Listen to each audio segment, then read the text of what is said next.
আসসালামু আলাইকুম আমার প্রিয় শিক্ষার্থীবৃন্দ, আশা করি তোমরা সবাই ভালো আছো। তোমরা নিশ্চয়ই সবাই বাসায় আছো এবং নিরাপদে আছো।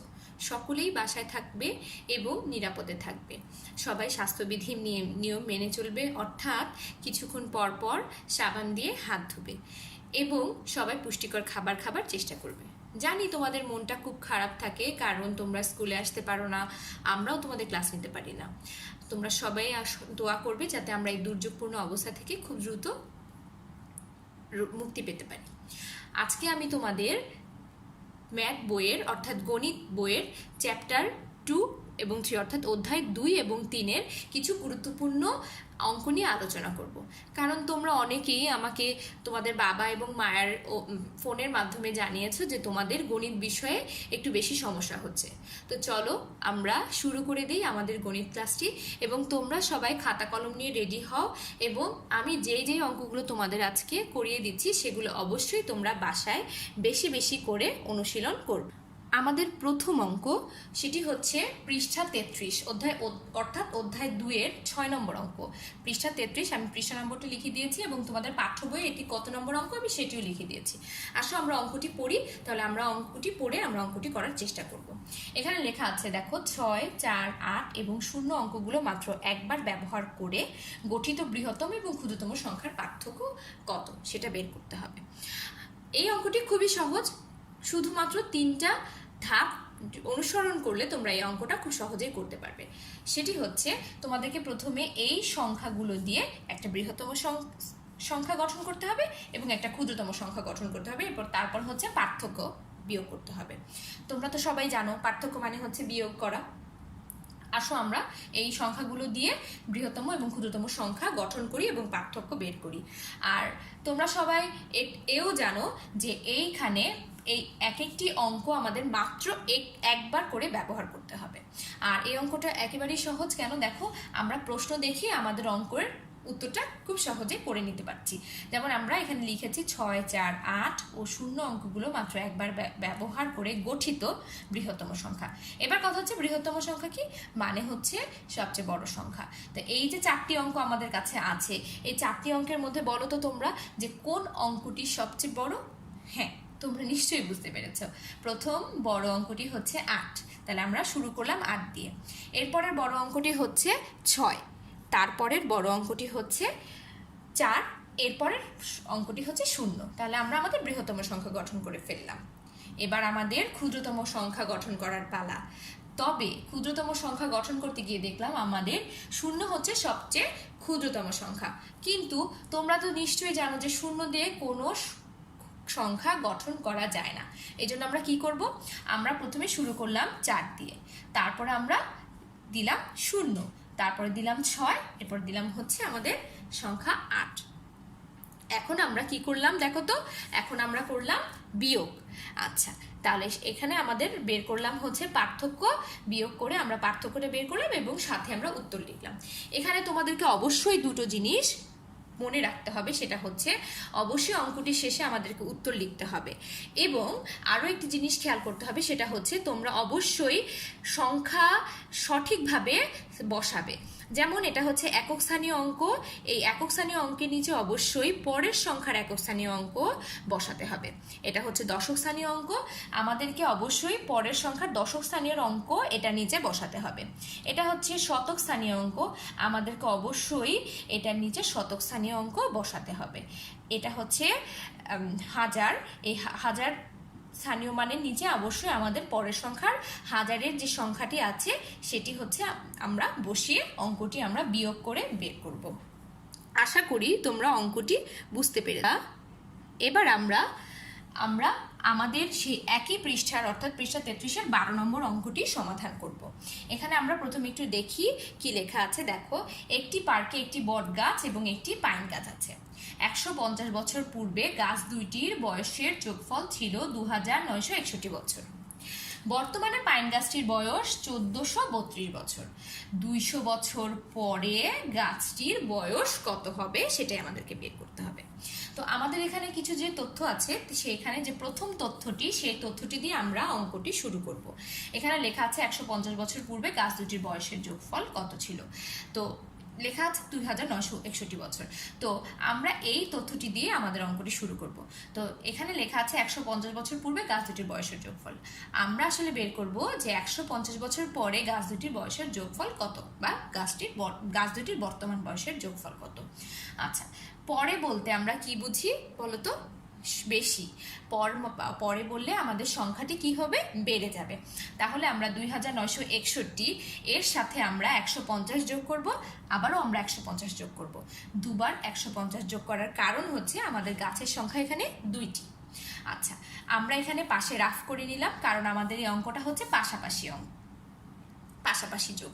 তো আমরা এখানে রাফ, অবশ্যই আমরা কিন্তু রাফ করব, তোমরা কিন্তু রাফ করতে ভুলবে না, তাহলে অঙ্ক একদমই ভুল হবে না, সঠিকভাবে তোমরা অঙ্কটি করতে পারবে। তোমরা 2961 সাথে 150 এবং 150 যোগ করে দেখলে তোমাদের যোগফলটা এসছে 3261 বছর। আচ্ছা, এইবার আমরা এই যে দুটো গাছের বর্তমান বয়স বের করেছি, তা থেকে যদি আমরা 1432 বিয়োগ করে দেই, তাহলে আমরা পেয়ে যাব বর্তমানে বটগাছটির বয়স। আর বিয়োগ করার ফলে আমাদের উত্তরটা এসছে 1829 বছর।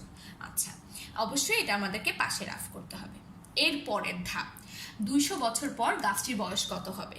200 বছর পর আমাদেরকে বটগাছটির বয়স বের করতে হবে। তোমাদেরকে আমি প্রথমেই বলেছি কি বলতো, যে পরে বললে হচ্ছে আমরা যোগ করব। তো আমরা এর আগে যে 1829 বছর পেয়েছি তার সাথে আমরা 200 যোগ করব। এখানে কিন্তু আমরা 200 একবারই যোগ করছি, তার কারণ হচ্ছে 200 আমরা যোগ করছি একবারই, তার কারণ হচ্ছে যেখানে আমাদের একটি মাত্র গাছ অর্থাৎ বট গাছের বয়সটি বের করতে বলেছে। তো একইভাবে আমরা এখানে আবার রাফ করে নিলাম, 1829 সাথে 200 যোগ করে আমরা 2029 পেয়েছি। তোমাদেরকে আবারও বলছি, এই অঙ্কটি শেষেও তোমরা অবশ্যই উত্তর লিখবে। শুধু এই অঙ্কটি নয়, প্রত্যেকটি অঙ্কের শেষে আমরা অবশ্যই উত্তর লিখব এবং এবং আমরা যখন যোগ করব বা বিয়োগ করব, প্রত্যেকটি সংখ্যা অবশ্যই একদম সঠিকভাবে স্থাপন করে আমরা যোগ অথবা বিয়োগ করব, তাহলে আমাদের অঙ্ক কখনো ভুল হবে না। আমরা আবারও এই অঙ্কটা আরও একবার একটু বুঝে নিই। সবাই খেয়াল করো, অঙ্কটা আমাদেরকে 3টি অংশে করতে হচ্ছে। প্রথম অংশে আমাদের 150 বছর পরে গাছ দুইটির বয়সের যোগফল বের করতে হচ্ছে। তারপরে আমাদের পাইন গাছটির বয়স থেকে আমাদের বট গাছটির বয়স বের করতে হচ্ছে, এবং সব শেষে আমাদের 200 বছর পরে গাছটির অর্থাৎ বট গাছটির বয়স বের করতে হচ্ছে। আচ্ছা, তোমরা কি মন খারাপ করলে যে আমি একটু আগে তোমাদেরকে একটি বড় অঙ্ক করিয়েছি বলে? নিশ্চয়ই না, অঙ্কটি বড় হলেও অঙ্কটি কিন্তু একেবারেই সহজ, ঠিক না? তোমরা বারবার, যদি বুঝতে তোমাদের অসুবিধা হয় তাহলে বারবার আমার ভিডিওটি দেখবে, তাহলে অঙ্কটি একটু বড় হলেও তোমরা খুব সহজেই বুঝে যেতে পারবে। আচ্ছা, এখন আমরা যে অঙ্কটি করব সেটা হচ্ছে আমাদের পৃষ্ঠা 43-এর, আমাদের অধ্যায় 3-এর পৃষ্ঠা 43-এর অঙ্ক, এবং যেটা হচ্ছে 8 নম্বর অঙ্ক। খুব ছোট্ট সহজ একটি অঙ্ক, তোমরা দেখতেই পাচ্ছ। আমরা অঙ্কটা আগে পড়ে নিই। এখানে লেখা আছে, রহিমা সেলাই করে প্রতিদিন 125 টাকা উপার্জন করেন। তিনি 25 দিনে কত টাকা উপার্জন করেন? এখন তোমরা আমাকে বলবে, একদিনে যদি উনি 125 টাকা উপার্জন করতে পারে, 25 দিনে কি উনি বেশি উপার্জন করবে না? তোমরা বুঝতে পেরেছো, একদিনে 125 টাকা উপার্জন করে তিনি অবশ্যই 25 দিনে আরো বেশি টাকা উপার্জন করতে পারবে। এ কারণে আমরা অঙ্কটা কি করছি বলতো? গুণ করে বের করছি। আর এখানে আমরা লিখেছি রহিমা একদিনে উপার্জন করেন 125 টাকা, সুতরাং 25 দিনে উপার্জন করেন 125 গুণ 25 টাকা। আর আমরা এখানে রাফে গুণটা করে নিয়েছি, এবং তোমরা সবাই জানো যে প্রত্যেকটা অঙ্ক আমরা, বিশেষ করে এই পাশাপাশি অঙ্কগুলো আমরা যোগ হোক, গুণ হোক, বিয়োগ হোক, আমরা কি করব? রাফ করে করব। তাহলে কি হবে না বলো তো? ভুল হবে না, আমাদের অঙ্ক কখনোই ভুল হবে না। আমরা 125-এর সাথে 25 গুণ করে তারপরে হচ্ছে আমরা অঙ্কটি সমাধান করে নিলাম। 125-এর সাথে 25 কিভাবে আমরা গুণ করলাম একটু দেখো। এই যে 5 দিয়ে প্রথমে আমরা এই 5কে গুণ করেছি, 5 5 25, 25-এর 5 হাতে রইল কত? 2। এখন 5 দুগুণে 10, 10-এর সাথে 2 যোগ করো, কত হয়? 12, 12-র 2 হাতে থাকে কত? 1, 5 1-এ 5, 5 আর 1 যোগ করলে কত হবে? 6। এইবার আমরা এখানে নিয়ম অনুযায়ী একটা শূন্য বসালাম। এবার আবারও 2 দিয়ে আমরা 5কে গুণ করব। 5 দুগুণে কত বলো তো? 10। 10-এর 0, হাতে রইল 1। 2 দুগুণে কত বলো তো? 4। 2 দুগুণে 4, আর এই যে হাতে 1, এটা হলো মিলে হলো 5। 2 একে 2। এবার আমরা যোগ করে নেই। 5-এর সাথে 0 যোগ করলে 5, 2-এর সাথে 0 যোগ করলে 2, আর 6 আর 5 যোগ করলে হবে 11। 11-র 1, হাতে রইল 1, যেটা অবশ্যই আমাদেরকে মনে রাখতে হবে এবং পাশের সংখ্যার সাথে যোগ করে দিতে হবে। 2 আর 1 যোগ করলে হবে 3। তাহলে আমাদের উত্তরটা এলো 3125 টাকা, যেখানে আমরা উত্তরটা লিখে দিয়েছি। এইবার আমাদের সে একই পৃষ্ঠা 43-এর 9 নম্বর অঙ্কটা আমরা সমাধান করব। আমরা অঙ্কের প্রশ্নটা আগে পড়ে নিই। তোমার কাছে প্রতিটি 230 মিটার লম্বা 15টি রশি রয়েছে। যদি তুমি 15টি রশি এক লাইনে রাখো, তবে পুরো রশিটি কত মিটার লম্বা হবে? অর্থাৎ আমাদের পুরো রশিটির লম্বার পরিমাণটা বের করতে হবে। আচ্ছা, একটি রশি যদি 230 মিটার লম্বা হয়, আর 15টি রশি অবশ্যই কি হবে বলো তো? আরো বেশি পরিমাণ লম্বা হবে। তাহলে বেশি হলে আমরা কি করব? এখানে গুণ করে বের করব। তাহলে আমরা এখানে লিখেছি একটি রশি লম্বায় হবে 230 মিটার।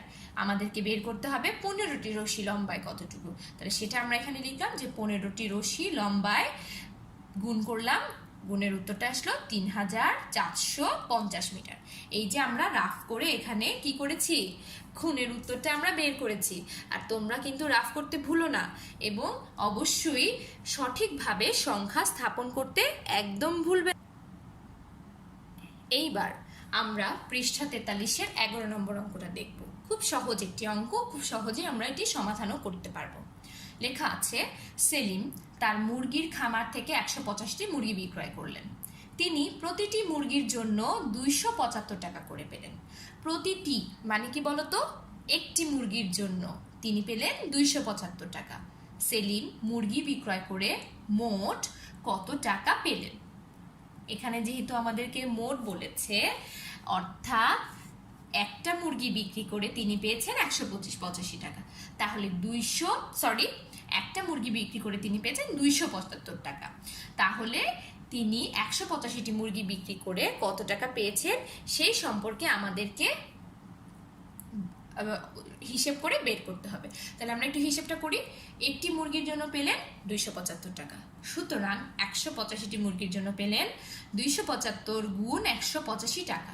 এবারে 275 আর 185 এটা আমাদেরকে কি করতে হবে বলো তো? গুণ করতে হবে। আসলে আমরা একটু গুণটাও দেখে নিই। প্রথমে আমরা 5কে 5 দিয়ে গুণ করছি। তোমরা সবাই জানো 5-এর সাথে 5 গুণ করলে হয় কত? 25। 25-এর 5, হাতে রইল কত? 2। আচ্ছা, 5 সাথে কত? 35। 35 আর এই 2 যোগ করলে হবে 36 এবং 37। 37-এর 7, হাতে রইল 3। 5 দুগুণে 10 আর 3 যোগ করলে হবে কত? 13। এবার আমরা এখানে একটা নিয়ম অনুযায়ী শূন্য বসাবো। এরপর আমরা 8 দিয়ে 5কে গুণ করব। তোমরা সবাই 8-এর নামটা পারো, এবং 8 সাথে 5 গুণ করলে কত হয় সেটাও জানো। 8 আর 5 গুণ করলে হয় 40। 40-এর 0, হাতে রইল কত বলো তো আমাকে? তোমরা বুঝতে পেরেছো, হাতে রইল 4। আচ্ছা, এখন 8 আর 7 গুণ করব। 7 8 কত বলো তো? 7 8 56। 56-এর সাথে এবার 4 যোগ করে নেই। 57 58 59 60। 60-এর বসবে এখানে 0, হাতে রইল কত? 6। আচ্ছা, এখন 8 দুগুণে 16। 16 আর 6 আমরা যোগ করব। 16 আর 6 যোগ করলে হবে 17 18 19 20 21 22। এই যে আমরা 22 বসালাম। এরপরে আবার নিয়ম অনুযায়ী আমরা এখানে দুটো শূন্য বসাবো। এখন 5-এর সাথে 1 যোগ করলে হবে 5, 5-এর সাথে 1 গুণ করলে হবে 5, 7-এর সাথে 1 গুণ করলে হবে 7, 2 একে 2। এবার আমরা যোগ করে দিচ্ছি। দেখো, 0-র সাথে 5 যোগ করলে 0, 7-এর সাথেও 0 যোগ করলে হচ্ছে 7, আর হচ্ছে 3 আর 5 যোগ করলে হবে 8, 7 আর 2 যোগ করলে হবে 9, 9-এর একে 10, 10-এর 0, হাতে রয়ে গেল 1, 2 2 4 আর 1 যোগ করলে হবে 5। অর্থাৎ এই যে সেলিম তার মুরগিগুলো বিক্রি করেছিলেন, সে পেয়েছেন 5875 টাকা। এবার আমরা পৃষ্ঠা 43-এর ওই একই পৃষ্ঠার আরেকটি অঙ্ক করব এবং এটা আজকে আমাদের প্রথম ক্লাসের শেষ অঙ্ক। আচ্ছা, আমরা 12 নম্বর অঙ্কটি এখন করব। এটা তোমাদের পাঠ্য বইয়ের পৃষ্ঠা 43-এর 12 নম্বর অঙ্ক। আচ্ছা, আমরা একটা অঙ্কটা পড়ি। একটি খাতা প্রস্তুত করতে 78টি কাগজের প্রয়োজন। এরূপ 955টি খাতা প্রস্তুত করতে তোমার কতটি কাগজের প্রয়োজন হবে? আচ্ছা, তাহলে একটি খাতা প্রস্তুত করতে আমাদের প্রয়োজন হচ্ছে 78টি কাগজ। তাহলে 955টি খাতা প্রস্তুত করতে আমাদের প্রয়োজন হবে কতটি বলো তো? বেশি কাগজ। এই জন্য আমরা এখানে গুণ করে দিচ্ছি। আচ্ছা, গুণ করে আমরা 955 সাথে 18 গুণ করে আমরা পেলাম 74,490। আমরা এখানে গুণটা কিভাবে করেছি একবার বলে দিচ্ছি। এই যে 8-এর সাথে আমরা 5 গুণ করেছি, 5 8 40, শূন্য হাতে রইল 4, 5 8 40, আবারও গুণ করলাম এটার সাথে এটা, তাহলে 4-এর সাথে যোগ করলে হবে 44, আবারও হাতে রইল 4, 8 নং 72, 72 আর 4 যোগ করলে কত হয় বলো তো? 73, 74, 75 এবং 76। তাহলে এখানে বসলো আমাদের 76। এবার আমরা নিয়ম অনুযায়ী এখানে একটা শূন্য বসাবো। এখন 5 সাথে কত হয়? 35, 35-এর 5 হাতে রইল কত? 3, 5 7 35, 36, 37, 38, 38-এর 8 হাতে রইল 3, 7 নং 63, 64, 65, 66, যে আমাদের হাতের সেই 3 ছিল তার সাথে আমরা যোগ করে 66 লিখেছি। এবার যোগ করে দিলে আমাদের কাজটা শেষ। শূন্য যোগ করলে হবে 0, 4 আর 5 9, 8 8 6 যোগ করলে হবে 14, 14 4 হাতে রইল 1, এখানে হবে 6 এর 1 7, 7 7 আর 7 যোগ করলে হবে 14, আবার রইল 1, 6 এর 1 7। তাহলে আমাদের উত্তরটা হচ্ছে 74,490টি কাগজ। তো আমরা আজকে অধ্যায় 2-এর 2টি অঙ্ক এবং অধ্যায় 3-এর বাকি কয়েকটি অঙ্ক আমরা করেছি এবং প্রত্যেকটির পৃষ্ঠা নাম্বার এবং অঙ্ক নাম্বার তোমাদের এই কাগজে আমি অ্যাটাচ করে দিয়েছি। তোমরা নিশ্চয়ই এগুলো প্র্যাকটিস করবে। এর পরের ক্লাসে আমি তোমাদের পরের চ্যাপ্টারগুলো থেকে কিছু গুরুত্বপূর্ণ অঙ্ক করাবো। আশা করি তোমরা ক্লাসটি বুঝতে পেরেছো এবং ক্লাসটি তোমাদের ভালো লেগেছে। তোমরা সবাই ভালো থাকবে, সুস্থ থাকবে এবং বাসায় থাকবে, সবাই নিরাপদে থাকবে। সবাইকে অনেক অনেক আদর এবং ভালোবাসায় দিয়ে আজকে আমি আমার ক্লাসটি শেষ করছি। ভালো থেকো সবাই।